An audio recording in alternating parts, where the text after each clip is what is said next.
अस्सलाम वालेकुम।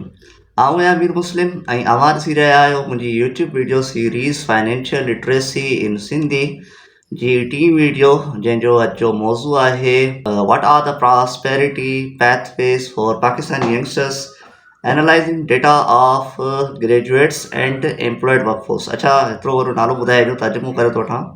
मतिलबु इहो आहे त पाकिस्तानी नौजवाननि जे लाइ जेके ख़ुशहाली जा रस्ता आहिनि अॻियां उहे कहिड़ा आहिनि ऐं तजियो कंदासीं असां अॼु जेको आहे सो ग्रेजुएट्स जी डेटा जो ऐं जेके माण्हू रोज़गार सां वाबस्ता आहिनि उन्हनि जे जेको डेटा आहे उन जो पाण तजियो कंदासीं। ठीकु आहे।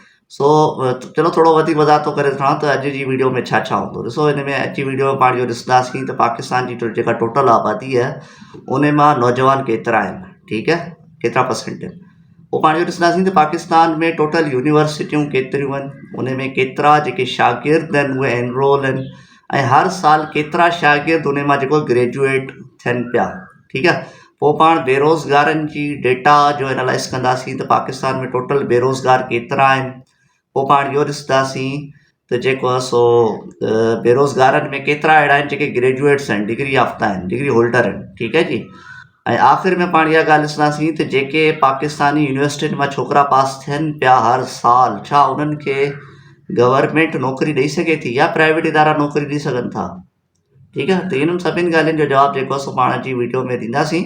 पर सभ खां पहिरीं बरकत जे उसूल जे लाइ हिकिड़े दफ़ा दुरूद पाक पढ़ी वठो। सल्लल्लाहु तआला अला मुहम्मद सल्लल्लाहु तआला अलैहि वसल्लम।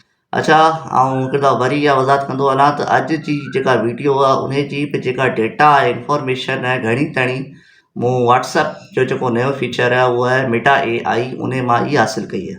ऐं हिते आउं ज़रूरु इहा ॻाल्हि कंदुसि त तव्हां इन सां दोस्ती करे वठो। ख़ासि तौर ते जेके नौजवान मूंखे ॿुधनि पिया उन्हनि खे आउं इहो ज़रूरु चवंदुसि त तव्हां जेको आहे सो इन फीचर सां दोस्ती करे वठो। पंहिंजो टाइम फज़ूल ज़ाया कयो था, उनखे बहितर तव्हां इन सां ॻाल्हायो, इन सां दोस्ती कयो, तव्हांखे इनशाला फ़ाइदो थींदो। ठीकु आहे। चलो जी। अच्छा, पहिरियों जेको टॉपिक आहे त पाकिस्तान जी टोटल आबादी केतिरी, उहो त जेका वर्ल्डोमीटर हिकिड़ी वेबसाइट आहे उन में ॿुधाइनि था 24.5 करोड़ जेके आहे पाकिस्तान जी हींअर आबादी आहे। सो अगरि पाण खे राउंड अबाउट कंदा वठूं त इहो तक़रीबन थिए थो 25 करोड़। ठीकु आहे जी। सो उन मां जेका नौजवाननि जी जेका आबादी आहे उहा आहे 60%। 60% 25 करोड़ जा थियनि था तक़रीबन इहे थियनि था 15 करोड़। ठीकु आहे जी। 15 करोड़ नौजवान। अच्छा, हाणे पाण अचूं था त पाकिस्तान में टोटल यूनिवर्सिटियूं केतिरियूं आहिनि, गवर्नमेंट बि ऐं प्राइवेट बि, त उहे आहिनि टोटल 200। ठीकु आहे जी। 200 यूनिवर्सिटियुनि में टोटल स्टूडेंट्स केतिरा एनरोल आहिनि, शागिर्द केतिरा आहिनि, उहे तक़रीबन 15 लख। ठीकु है जी। तो मतिलबु टोटल जेके नौजवान आहिनि 15 करोड़ आहिनि ऐं यूनिवर्सिटियुनि में टोटल केतिरा नौजवान आहिनि, उहे आहिनि 15 लख, यानी कि 1%, 1% नौजवान आहिनि जेको यूनिवर्सिटियुनि में। ठीकु है जी। ऐं हर साल केतिरा जेके नौजवान आहिनि उहे यूनिवर्सिटी मां पास आउट कनि पिया, ग्रेजुएशन कनि पिया। तो उहा जेका डेटा मिली आहे मूंखे इहा मिली आहे त 4.5 लख, 4.5 लख नौजवान जेके आहिनि से यूनिवर्सिटी मां ग्रेजुएशन पास कनि पिया हर साल। ऐं 25,000 IT जा ग्रेजुएट्स उहे हिन खां अलावा आहिनि, यानी तक़रीबन 4.5 लख थी वेंदा, हलिया पाण राउंड अबाउट घटाड़ूं 5 लख घटाड़ूं। ठीकु है। मतिलबु हर साल तक़रीबन 5 लख नौजवान जेके आहिनि ग्रेजुएट्स थियनि पिया। हिकिड़ी ॻाल्हि इहा थी। अच्छा, इहा ॻाल्हि थी वई यूनिवर्सिटी जी स्टूडेंट्स जे एनरोल जी। हाणे हिकिड़ो सुवाल ज़हन में अचे थो त हर साल अगरि 5 लख नौजवान ग्रेजुएट्स थियनि पिया त छा 5 लख नौजवाननि जे लाइ 5 लख नौकरियूं आहिनि, गवर्नमेंट ॾिए पई या प्राइवेट इदारा ॾियनि पिया? इन सवाल ते पाण ईंदासीं। पर उन खां पहिरीं जेको आहे सो पाण थोरो बेरोज़गारनि जी डेटा कढी था वठूं त बेरोज़गार केतिरा। त उहो ई सुवाल पुछा कई इन खां मेटा AI खां त केतिरा बेरोज़गार, त उन रेफरेंस ॾिनो UNDP जो। उन ॿुधायो त UNDP जी रिपोर्ट आहे त पाकिस्तान में बेरोज़गारनि जी तादाद आहे 27 मिलियन, यानी कि 2.70 करोड़। ऐं थोरो तकिड़े तकिड़े ॿुधायां वेठो, जो डेटा थोरी वधीक आहे, हिन करे तकिड़े तकिड़े वेठो ॿुधायां। सो 2.70 करोड़ आहिनि। पोइ मुंहिंजे ज़हन में हिकिड़ो सुवालु आयो त यार 2.70 करोड़ मां केतिरा अहिड़ा, ज़रूरु कुझु अहिड़ा बि हूंदा आहिनि जेके ॼट हूंदा, जाहिल हूंदा, इन करे बेरोज़गार आहिनि, कुझु पढ़ियल लिखियल बेरोज़गार हूंदा। त इहो थोरो ज़हन में हिकिड़ो सुवालु आयो, त इहो मूं सुवालु पुछा कई मेटा AI खां। त उन मेटा AI खां पहिरियों त मूं इहो सुवालु कयो त टोटल ग्रेजुएट आहिनि केतिरा हेसि ताईं 47 सालनि में, गुज़ारिया तो गुज़ारिया, पर हींअर जेका आबादी आहे उन में टोटल ग्रेजुएट्स केतिरा आहिनि। त मेटा AI जेका रिपोर्ट कढी ॾिनी उहा इहा कढी ॾिनी त टोटल 6% ऑफ आबादी, 6% आबादी हो। मतिलबु हुन में इहो लिखियलु त तक़रीबन 1.5 करोड़ माण्हू जेके आहिनि से आहिनि ग्रेजुएट्स जेसिताईं, ठीकु आहे। 1.5 करोड़ ग्रेजुएट्स मां तक़रीबन 5.4 मिलियन, इहा ॻाल्हि तव्हां नोट कजो, हुन जा ॻाल्हि ॿुधाई त 5.4 मिलियन 54 लख अहिड़ा माण्हू आहिनि जेके ग्रेजुएट्स डिग्री याफ़्ता आहिनि पर बेरोज़गार आहिनि, नौकिरी कोन्हे का, ठीकु आहे। 54 लख, 1.5 करोड़ टोटल, 54 लख बेरोज़गार, 1 करोड़ नौजवान जेके आहिनि उन्हनि खे रोज़गार आहे। मतिलबु छा ख़बर पई त अगरि टे जेके डिग्री हासिलु कनि था, 2 नौजवान ग्रेजुएशन कनि था त ॿिनि खे नौकिरी मिलंदी, हिकिड़े खे कोन मिलंदी। डेटा थियो पई ॿुधाए, पर इहो डेटा जेका आहे सो इहो तर्ज सही कोन्हे को। इहो तर्ज छो सही कोन्हे को, उन जी वजह इहा आहे, इहो तर्ज इन करे सही कोन्हे, उन जी वजह चलो अॻियां ॿुधायां थो ॻाल्हि खे, पर पाण पंहिंजी ॻाल्हि खे पहिरीं पूरो करे वठूं। उहा ॻाल्हि इहा हुई 25 करोड़ आबादी, बेरोज़गार घणा आहिनि 2 करोड़ 70 लख, ठीकु है जी। सो ये घणा थिया आबादी जा 10%, तक़रीबन 10% आबादी पाकिस्तान में हींअर जेका आहे जेका बेरोज़गार आहे, ठीकु है। अच्छा, पाण नौजवाननि जी आबादी आहे 15 करोड़, 15 करोड़ मां 2 करोड़ 70 लख बेरोज़गार आहे, त नौजवाननि जी 20% आबादी अहिड़ी आहे, 20% नौजवान अहिड़ो आहे जेको हींअर बेरोज़गार आहे, ठीकु है। अच्छा, पाण ॻाल्हि पे कईसीं त उन मां जेका डेटा कढी उन मां इहा ॻाल्हि ख़बर पई त 54 लख अहिड़ा आहिनि जेके डिग्री याफ़्ता बि आहिनि ऐं बेरोज़गार आहिनि, ऐं उहा जेका रेशो बेरोज़गारनि मां निकिरे पई उहा बसि 20% निकिरे पई। 80% बेरोज़गार जेको आहे उहो ॼट, उहो इलिटरेट आहे। पाकिस्तान जी डेटा इहा ॿुधाए वेठी।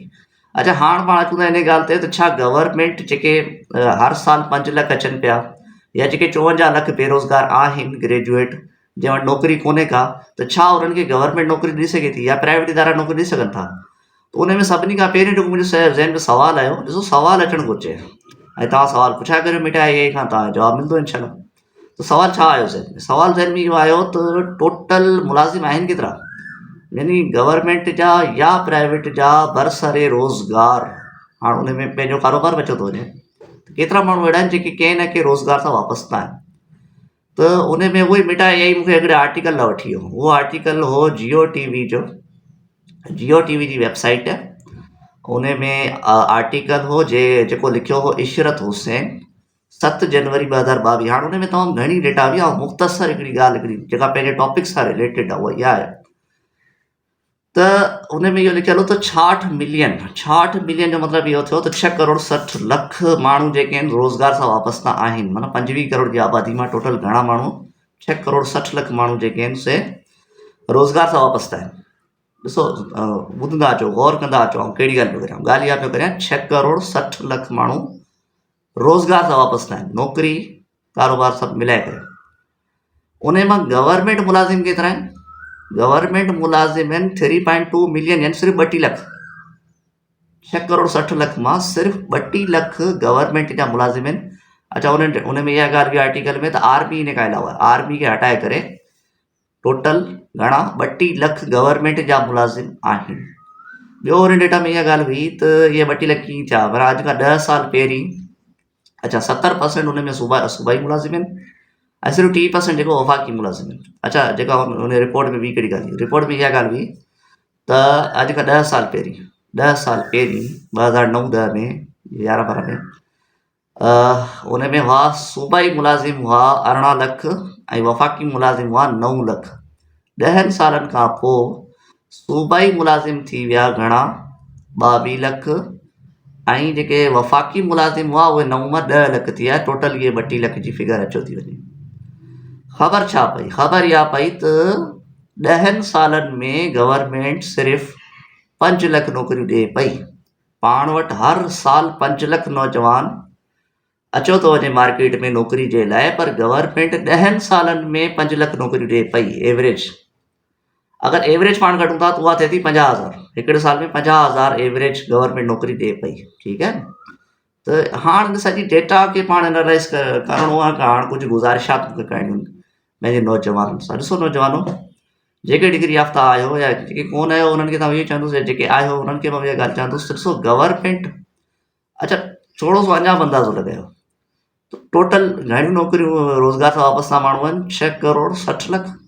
उन मां गवर्नमेंट जा घणा आहिनि? 32 लख। मतिलबु छा आहे? सिर्फ़ु 5%। ओवरऑल जेके नौकरियूं आहिनि उन मां सिर्फ़ु 5% गवर्नमेंट ॾिए पई, 95% वरी बि प्राइवेट आहिनि।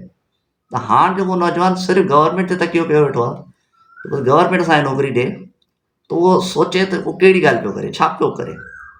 5% माण्हुनि खे नौकिरी मिले पई यार, 95% गवर्नमेंट नौकिरी कोन थी ॾिए, पर पंहिंजो जेको 100% जेको दारोमदार आहे, पंहिंजी सोच आहे, पंहिंजी ख़्वाहिश आहे, त पाण ॿियो कुझु कोन था करियूं जेको गवर्नमेंट मतिलबु जेको पढ़ाई करे थो वठे, ग्रेजुएट थियो थो वठे, उहो चए थो यार आउं ठेलो छो हणां, आउं छो मज़दूरी करियां, आउं छो ॿियो को कमु करियां, वाए मूं वटि डिग्री आहे, आउं त कमु कंदो ई, कमु मूंखे ख़बर गवर्नमेंट जो खपे। गवर्नमेंट नौकिरी छो खपे, उन जाम सारियूं ॻाल्हियूं आहिनि। पुछाणो केरु कोन थो करे, बॉस कोन था पुछनि तव्हां कमु कयो पिया कोन था कयो। 2 नंबर ग़लति कमु करण वारा गवर्नमेंट में जाम आहिनि। सो चवण मक़सदु इहो आहे त पंहिंजी जेका सोच आहे न उहा इहा आहे त सुस्त आहियूं पाण, महिनत करण जे लाइ तयारु कोन्हे। एतिरा सारा नौजवान वांदा आहिनि, आउं हिकिड़ो मशवरो ॾींदुसि नौजवाननि खे त हिन दौर में जेको दौरु आहे इहो डिजिटल दौरु आहे, डिजिटल रेवोल्यूशन जो दौरु आहे। तव्हां स्किल सिखो, फ्रीलांसिंग करियो, तव्हां 6 महीननि में या हिकिड़े साल में यूट्यूब तां जाम सारा कम सीखी सघो था जेके तव्हां ऑनलाइन पंहिंजे स्किल्स खे विकिणी सघो था, डॉलर्स में कमाई करे सघो था। अलहमदिल्ला मूं कई आहे, मूं आर्टिकल लिखिया आहिनि, आर्टिकल राइटिंग मूं कई आहे, पैसा कमाया आहिनि अलहमदिल्ला। मूं जेको सो डिजिटल मार्केटिंग कई आहे, मूं शयूं विकिणियूं आहिनि ऐं मुंहिंजा दोस्त विकिणनि पिया, जाम सारा अहिड़ा आहिनि तव्हां मिलींदा यूट्यूब ते जेके इहो कमु कनि पिया। त चवणु मक़सदु इहो आहे त यार पंहिंजे स्किल सेट ते कमु करियो। डिग्री त आहे तव्हां वटि, पर तव्हांखे के छो वठे, बट हली BA BSc डिग्री जेका तव्हां नकल करे पास कई आहे, अक्सरियत ईअं ई आहे न, सिंध जा नौजवान जेके आहिनि BA BSc कयल आहे न, BA BSc कीअं कई आहे, कॉलेज साइड वञी करे ठला पेपर ॾी आया आहियो, त ठले पेपर ॾी आया आहियो, उन डिग्री जी वैल्यू छा आहे, उहा तव्हांखे ख़बर आहे, पोइ तव्हां बेरोज़गारनि जी फ़ौज में आहियो। त ॼण मक़सदु इहो थोरो पंहिंजे स्किल ते कमु करियो, त पाण खे कमु अचे पियो या कोन पियो अचे। BA इंग्लिश लिटरेचर चऊं त एप्लीकेशन लिखणु कोन थी अचे, ईमेल लिखणु कोन थी अचे, ऐं IT सॉफ्टवेयर इंजीनियरिंग ईमेल लिखणु कोन पई अचे। सो इहा त असांजी हालति आहे। सो चवणु मक़सदु इहो थोरो पंहिंजे स्किल ते कमु करियूं। हाणे दौरु अहिड़ो जेको डिग्री जो दौरु घटि आहे, स्किल जो दौरु वधीक आहे। ऐं उहा ई ॻाल्हि चवंदुसि, तव्हां 6 महीना साल इन ते पाण ॻाल्हि कंदासीं। इहा ई त आहे न फ्रीलांसिंग वारी जेका असां फाइनेंस वारी जेका असांजी जेका सीरीज़ आहे, उन जो मक़सदु छा आहे त नौजवाननि खे अवेयर कजे। कम से कम अॼु जी वीडियो मां तव्हां इहा ॻाल्हि जो अंदाज़ो लॻाए चुका हूंदा त गवर्नमेंट नौकिरी now is not an option.